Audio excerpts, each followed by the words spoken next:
हाँ, आज हम इस पीपीटी के माध्यम से अपने केमिस्ट्री कक्षा 11वीं के कुछ लेसन्स के बारे में हम जानकारी प्राप्त करेंगे। सबसे पहले शुरुआत हम करेंगे आइस ब्रेकिंग एक्टिविटीज के साथ, जिसमें हम आईसीटी का यूज भी देखेंगे।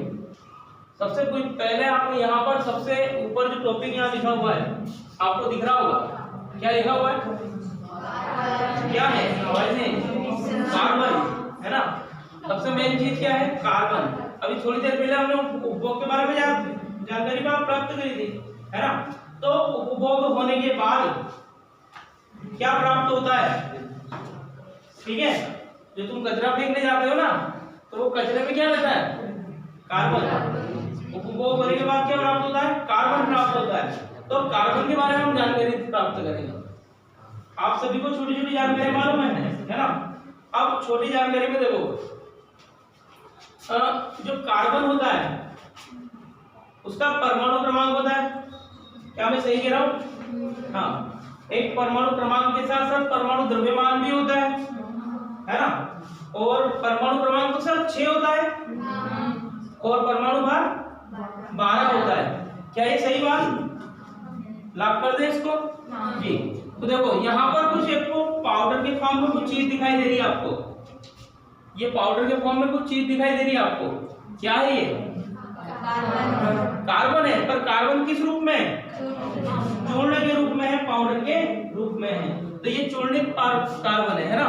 अब अगला फिर देखो क्या लिखा हुआ है यहाँ पर, carbon compounds called organic compounds from the basic of the life. देखो कार्बन जो कंपाउंड होता है, हमारी जो रसायन है वो 3 प्रकार की रसायन होती है ना। पहले रसायन को कहते हैं फिजिकल केमिस्ट्री। क्या बोलते हैं? Physical chemistry. हिंदी का मतलब होता है इसका भौतिक रसायन, है ना। और दूसरे होता है इनऑर्गेनिक केमिस्ट्री, जिसको अकार्बनिक बोलते हैं, जिसमें कार्बन नहीं आता है ना। एक होता है कार्बनिक रसायन, जिसको हम क्या बोलते हैं? Organic chemistry. हम अभी 2-3 दिन से कुछ काम कर रहे थे, है ना। हमने इस प्रकार से लाइनिंग कंपाउंड बनाया था, बनाया। आप लोगों ने उस कंपाउंड को बनाकर फिर आपने स्ट्रक्चर बनाए, है ना।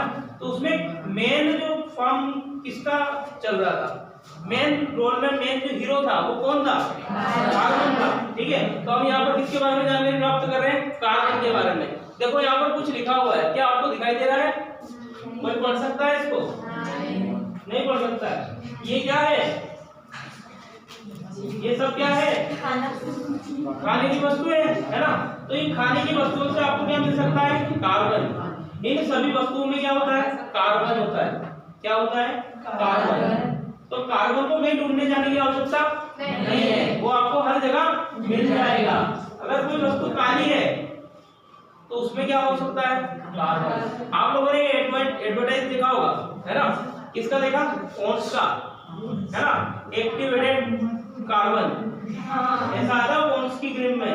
वो भैया कार्बन को जो गंदगी होती है उसको खींच कर निकाल देता है, ऐसा बताते हैं उसमें एडवर्टाइजमेंट, देखा होगा आपने, है ना। तो कार्बन क्या करता है? सुंदरता बढ़ाने का काम भी कर सकता है और सुंदरता बढ़ाने का काम भी कर सकता है। तो कार्बन की बहुत सारी बातें यहाँ आपको देखने को मिलेगी। आगे चलते हैं, कार्बन की कुछ छोटी छोटी बातें कर लेते हैं। हम छोटी छोटी बातें इसलिए कर रहे हैं कि कल को जब मैं आपसे पूछूं तो आप ये छोटी छोटी बातें मुझसे ना करें। चले आगे। अब देखो यहाँ पे आपके सामने कुछ लिखा हुआ है। क्या लिखा हुआ है ऊपर? Find valency. Find valency. अब वैलेंसी का मतलब हिंदी में क्या होता है? संयोजकता। क्या होता है? संयोजकता। तो संयोजकता के बारे में कोई मुझे बताएगा क्या होती है संयोजकता? क्या होती है संयोजकता? पृथ्वीराज चौहान वाली नहीं, है ना। संयोजकता यहाँ की केमिस्ट्री की, है ना। संयोजकता क्या होती है? संयोजकता ये होती है कि किसी भी कार्बन जो कोई भी परमाणु है आपके पास, है ना, उसमें कुछ कोश पाए जाते हैं। इन कोशों को क्या नाम दिया जाता है? KLMN। तो इन कोशों में जो अंतिम कोश होता है उसमें जो इलेक्ट्रॉन पाए जाते हैं, है ना, और जितने इलेक्ट्रॉनों की कमी हो जाती है, अंतिम कोश में इलेक्ट्रॉनों की जो कमी होती है वो कमी क्या कहलाती है आपकी? वैलेंसी कहलाती है, संयोजकता कहलाती है। देखो इस कोश में कितने इलेक्ट्रॉन्स बताए गए हैं? 2। इस कोश में कितने इलेक्ट्रॉन्स बताए गए हैं? 8। इसमें कितने बताए गए? 16। इसमें कितने बताए गए? यहाँ अधिकतम कितने लोग रह सकते हैं? 2। यहाँ पर 8 और ये 16 और ये तो धर्मशाला है 32 को रखो। ठीक है, आगे चलो। यहाँ पर देखो इसको क्या के बोलूंगा मैं, तो इसको क्या बोलूंगा? इसको क्या बोले? इसको क्या बोले?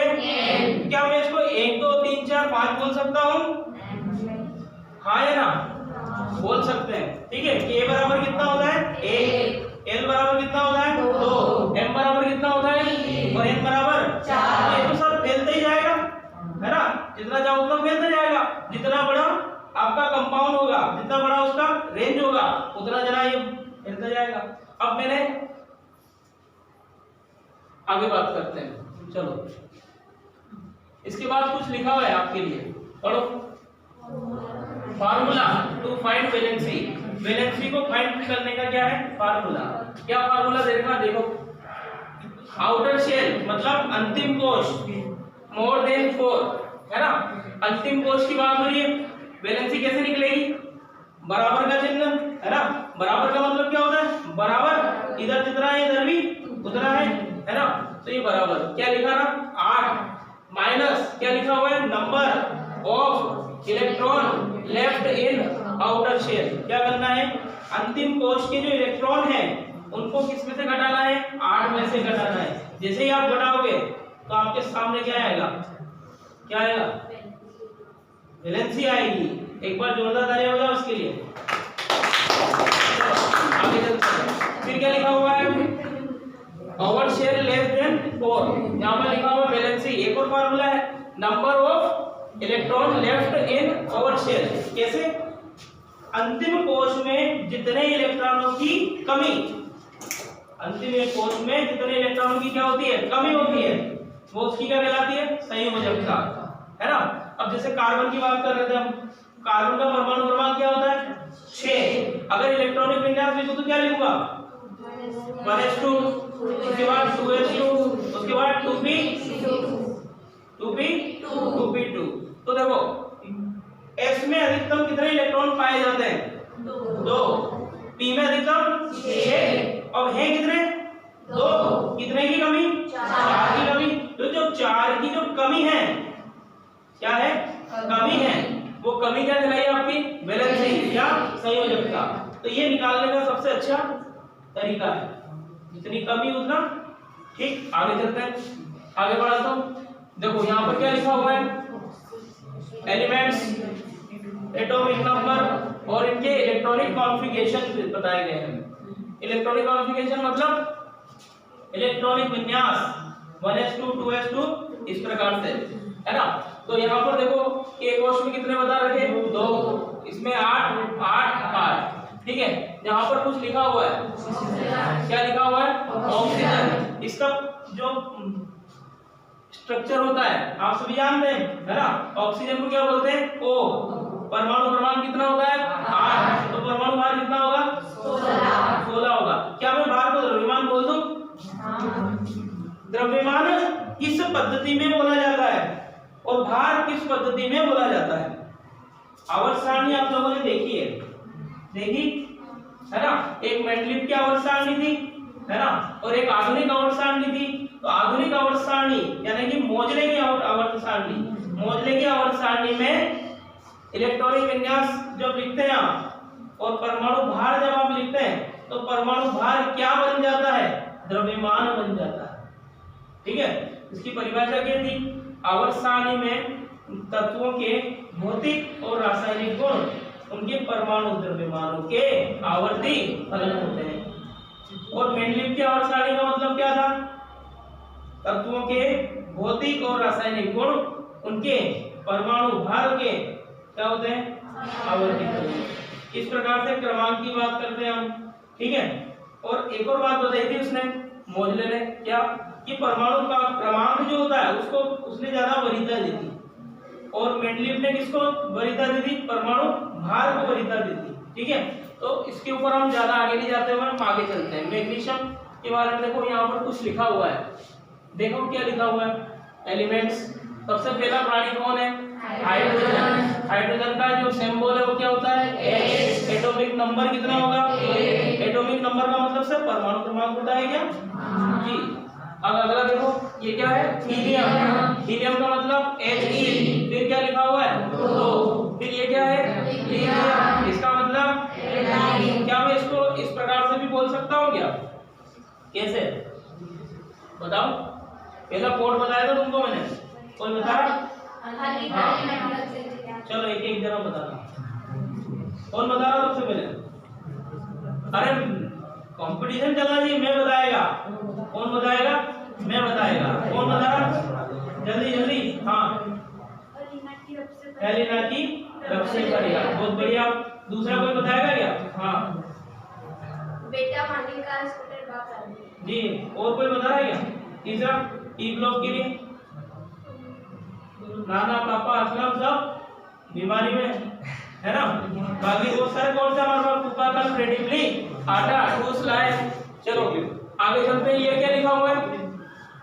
बोरान।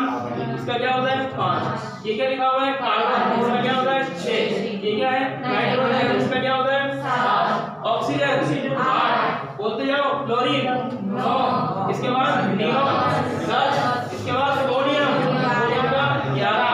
ये क्या है? मैग्नीशियम, इसका 12। इसके बाद एल्यूमिनियम, इसका 13। इसके बाद सिलिकॉन, इसका 14। यहाँ तक की बात सबके समझ में आ गई?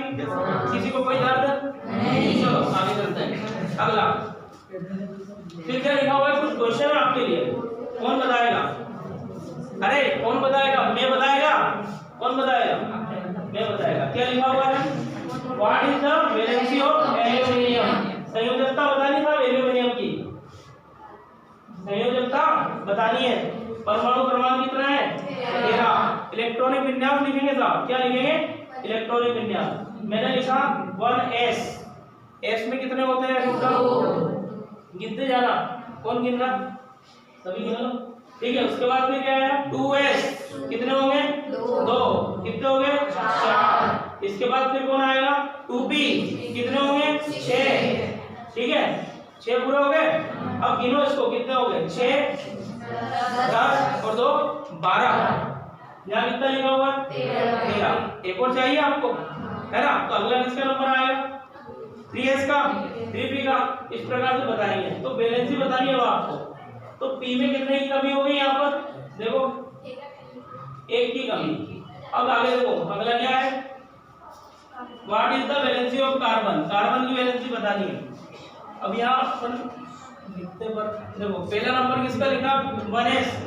पहला नंबर किसका लिखा? 1s। तो s में कितने हो गए? अधिकतम 2। ठीक, इसके बाद फिर क्या आएगा? 2s। s में अधिकतम कितने हो गए? 2।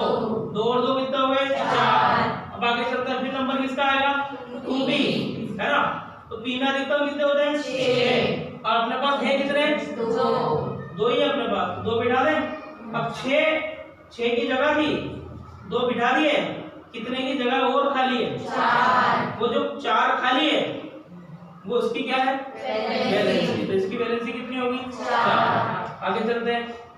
फिर देखो फिर वापस से वैलेंसी का फार्मूला आया, है ना? चलो अब यहाँ पर बताओ ये क्या लिखा हुआ है? Atomic number of carbon. इसको इसमें कैसे दर्शाएंगे? 6 इलेक्ट्रॉन कैसे दर्शाएंगे? देखो यहाँ पर पहले कोश में कितने बता रखे? ये पहला कोश, एक यहाँ पर है और एक यहाँ पर है। सर ये तो दोनों दूर दूर है। हाँ, कौन है ये? कौन है? इलेक्ट्रॉन है। तो पास पास नहीं आएंगे, क्योंकि इसके बाद भी माइनस, इसके बाद भी माइनस, और माइनस माइनस क्या करता है? प्रतिकर्षित। इसलिए दोनों पास पास नहीं आएंगे। ठीक है, अब अगला देखो दूसरे क्वेश्चन में आपको 1 2 3 4। अब ये भी पास पास नहीं आएंगे। ठीक है, आगे चलो। फिर यहाँ पर देखो वैलेंसी यहाँ दिख रही है आपको, कितनी दिख रही? 4। अभी निकाली थी हमने 4। ठीक, अब इसको जानते हो क्या? देखा देखा लग रहा है क्या? कौन है? हाँ, आपका प्यारा कार्बन। डंडी, ये दूसरी डंडी, ये तीसरी डंडी और ये चौथी डंडी। ये 4 डंडी आ गई थी। अभी हाल आप लोगों ने कहा, क्या कहा? कार्बन की 4 संयोजकता होती है। इसकी मतलब उसके बाद कितनी तलवारें होती है? 4 तलवारें होती है। 4 तलवारें लेके चलता है एक साथ, ठीक है। अब यहाँ पर इसको चाहिए, किसको बुला लेता है ना। अब हाइड्रोजन लगा लिया, एक हाइड्रोजन लगा लिया यहाँ से, एक हाइड्रोजन लगा लिया यहाँ से, एक हाइड्रोजन लगा लिया यहाँ से। कितने हाइड्रोजन हो गए? 4। एक कार्बन और 4 हाइड्रोजन। तो एक कार्बन को लिखा मैंने C, 4 हाइड्रोजन को लिखा मैंने H4। क्या बन गया? CH4। कितने कार्बन है? अरे वो साहब, कितने कार्बन है? कितने कार्बन है? एक कार्बन है। एक कार्बन को क्या बोलते हैं? मैच बोलते हैं। और इसमें सिंगल बॉन्ड लग रहा है क्या? सिंगल बॉन्ड जब भी लगता है इस दुनिया में आता है, क्या लगाता है? ANE। तो मैच के पीछे क्या लगाया? ANE। तो नाम क्या बन गया? क्या बन गया? तो बातें समझ में आई आपको? चले आगे। कोई रुकना चाहता है क्या? मत रुकना भैया। चलो अगला क्या लिखा हुआ है? CO2। सर ये तो वही है, क्या है? कार्बन डाइऑक्साइड है साहब, है ना। इसके बाद फिर ये भी स्टेप क्या है? स्ट्रक्चर है ना। किसका हो सकता है? सोचो, कार्बन के 2 ग्रुप बताओ। कार्बन के कोई 2 ग्रुप बताओ। हाँ, एक तो हीरा है जो सबको प्यारा है ना। और एक क्या है? ग्रेफाइट। इसके बिना काम नहीं चलता। पेंसिल लाए तुम लोग? तो पेंसिल में जो नोक रहती है ना, वो किसकी होती है? ग्रेफाइट की, ठीक है। ये क्या हो गया आपका? डायमंड। डायमंड मतलब हीरा। और उधर क्या है? ग्रेफाइट। ग्रेफाइट मतलब ग्रेफाइट। ठीक है, चलो आगे चलते हैं। फिर उसके बाद फिर ये क्या लिखी हुई है? CO2। CO2 कहाँ मिलेगी आपको? हवा में। देखो हवा में ही है ना। फिर आगे चलते हैं। ये कुछ लिखा हुआ है और पढ़ो, क्या लिखा हुआ है? पढ़ो। ये वही बात लिखी हुई है।